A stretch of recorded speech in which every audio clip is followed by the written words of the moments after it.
Today, Weave family, we cover Jujutsu Kaisen, chapter 253.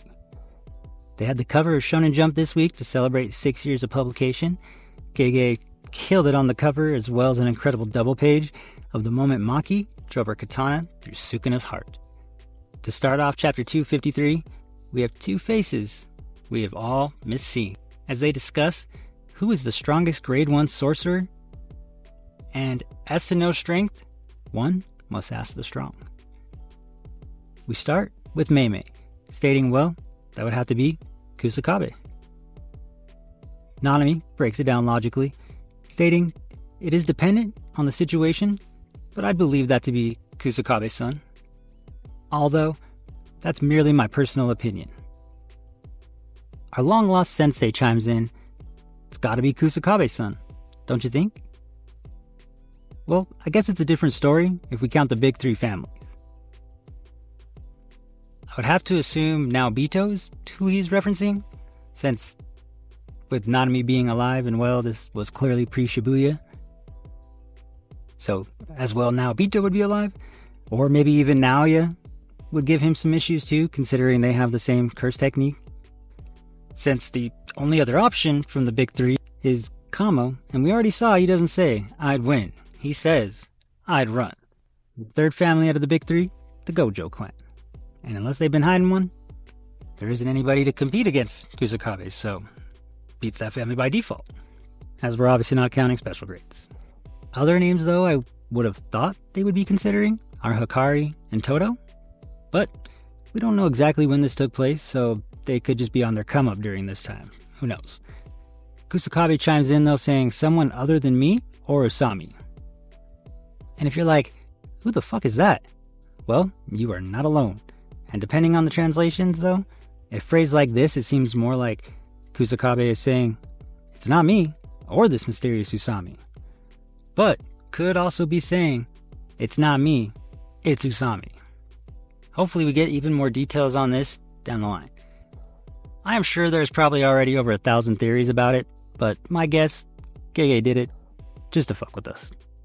We get right back to the action, with Maki evading some more slashes and throwing hands with the King of Curses, who seems to have finally had his interest piqued, at the very least, as the building he cut up last chapter begins crumbling all around them and the cars parked start falling into the battlefield. He uses one of them as cover to launch another slash at Maki, who is thrown off a little bit from the car, but is able to avoid any serious damage. But Sukuna is on top of her in an instant, and begins another round of tic-tac-toe, this time on Maki's torso.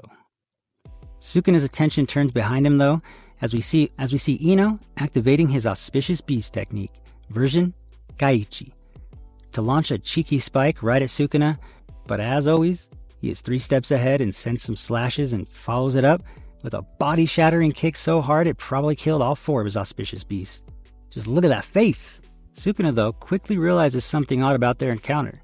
The fact that he wasn't holding Nanami's cursed tool, as we see a shadow, a floor right above Sukuna, and it's Kusakabe who comes crashing down onto Sukuna with the blade, but he was able to put his guard up, as Kusakabe states, he saw right through our plan.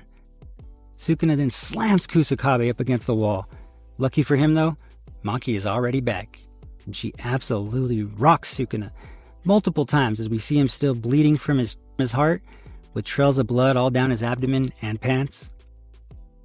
Maki begins to think, though, even if we manage to save Yuta, well, there he goes again. What is that? Maximum copium level achieved. What the fuck? Anyway, if this fight drags on any longer, it'll spell all sorts of trouble. So I will crush him right here, right now. We then get some more insight into what Sukuna is feeling. Following the death of Gojo, there were those that represented the peaks of sorcery. They all stood before him.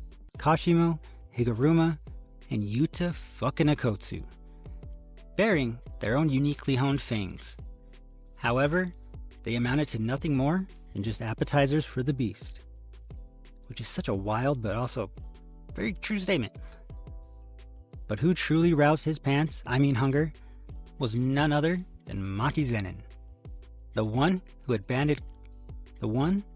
had abandoned Jujutsu sorcery by means of heavenly restriction. this reality brought the King of Curses to ecstasy. As we see his eyes filled with intrigue, but Maki makes an amazing use of her surroundings, sending slash pillars flying at Sukuna. But in just an instant, he grabs her by the face, sending her flying backwards from the momentum of their impact. As he states, unlike that half-assed brat, she is shaved away all, until nothing but pure emptiness remains. Then, with his happy face on, he takes a chunk out of Maki's face, saying, "At its core, sorcery is all skin and flesh, and yet that body of yours is all marrow and bone. Don't you get it?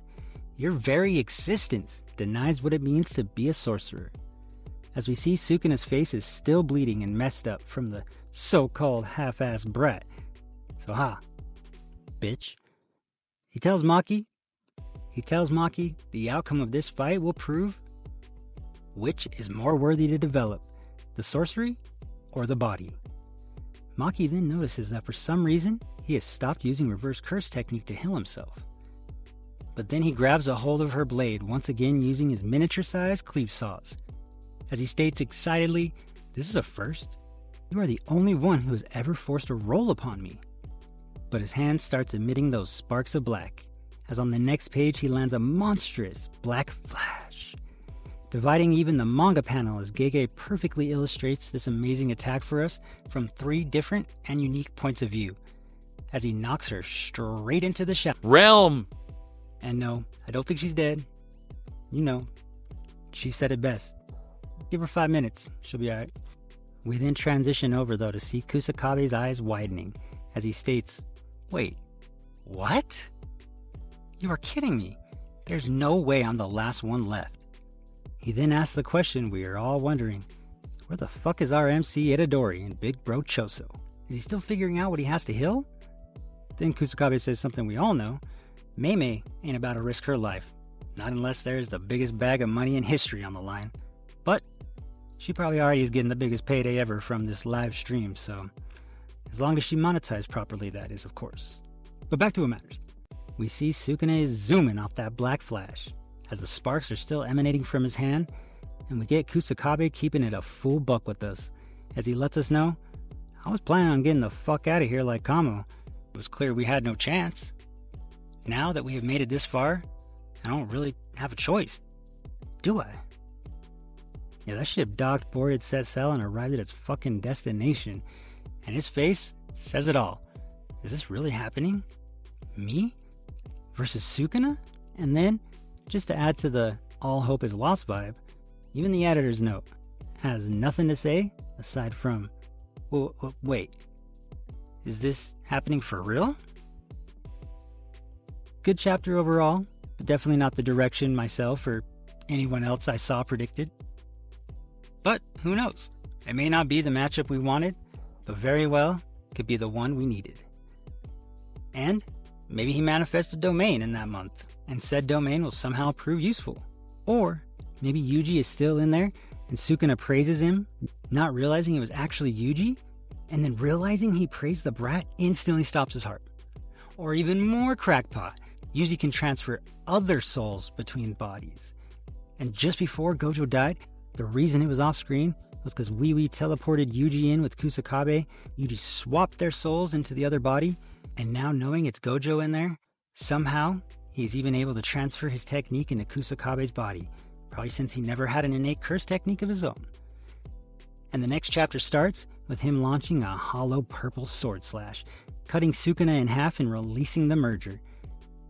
Just then, Yuji walks up and says, "Yoichi Tenkai," pops his King of the Black Sparks domain that has the black flash on every guaranteed hit, ripping the merger to pieces. And then, oh shit, sorry guys. Sometimes I start and I literally cannot stop. But most importantly, what did you guys think of this chapter? Press 1 for goated, 2 for great, 3 for mid, 4 for what the fuck did I just read and or listen to. As always, I've been Weebdad, you've been positively fucking amazing, and remember, even a blindish old dickhead can have Riz. Peace!